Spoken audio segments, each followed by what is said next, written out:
So how do you feel being a lolo sa anak ko ni EJ and ni Aljun? Sanay naman ako sa mga apo-apo. 15 na yung apo ko eh. Excited to be called Lolo dahil tanda na ako, inabili ko lagi. Ang tawag lang sa akin ay Tatay Eric. Bakit ko Eric, sir? Yun ang pangalan ko kasi talaga. Eric, hindi mo ako Jerry. So, ano po, nakakasama niyo po ba yung apo mo kay Dalas, EJ? lahat naman ng apo ko lahat. Masasabi niyo po ba na yun ang reason ni Miss EJ kaya po Hindi. siya nagpahinga sa show? Hindi, Prior to wala that, pa siyang anak. Nagpahinga na.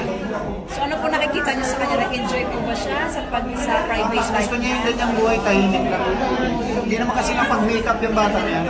Tinanggal nga niya yung dito, di ba? Meron siyang dati sa dibdib. Anong tawag doon? Para ma-enhance. Anyway, natanggal niya nga yun. Silicone. Silicone.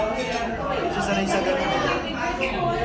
So, EJ, nung na-confirm niyo po na buntis na nga si EJ kay Aljun, kaya nabali-balita di po po. How do you feel po with that? There's nothing I can do about it. At saka, she's old naman. Alam naman niya na yun. Hindi naman na siya 16, 17 years old para bawalan sa mga gano'n. Ako kasi, yung anak ko, mahal ko yan eh. Lumaki yan sa dibdib ko. Kung saan siya masaya, masaya na ako. Nakikita ko siya masaya siya. Happy. Kamusta po yung relationship niya ni Aljun? Okay naman. Okay naman ang relasyon. Para lang kaming magbarkado. Advice niyo po sa kanya para po, syempre babae po yung sa inyo eh. Hindi ko naman sinasabi yun sa mga ibang ito. Mahalin mo lang yung anak ko, sapat na. Ano po ang ano niya? Ano po ang sinabi niya po sa inyo? Pangako niya po sa inyo? Wala lang, casual lang ang usap namin. Huwag kayo mag-alala. Parang malagi sa nagkakay. Paano ako naman hikan nung araw, ganun.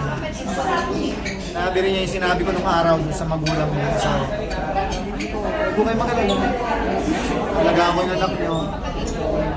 Mahal ko naman yung anak niyo. Antun ko na picture. Actually, matagal na sila. Picture lang siya. For the pack.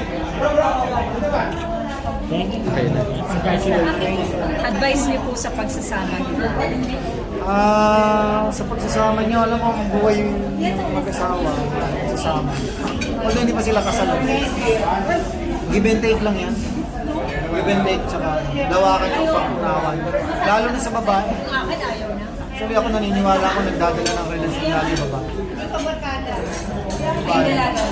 Pag umayaw na ang babae, medyo isip-isip. Thank you, Sir Jerry.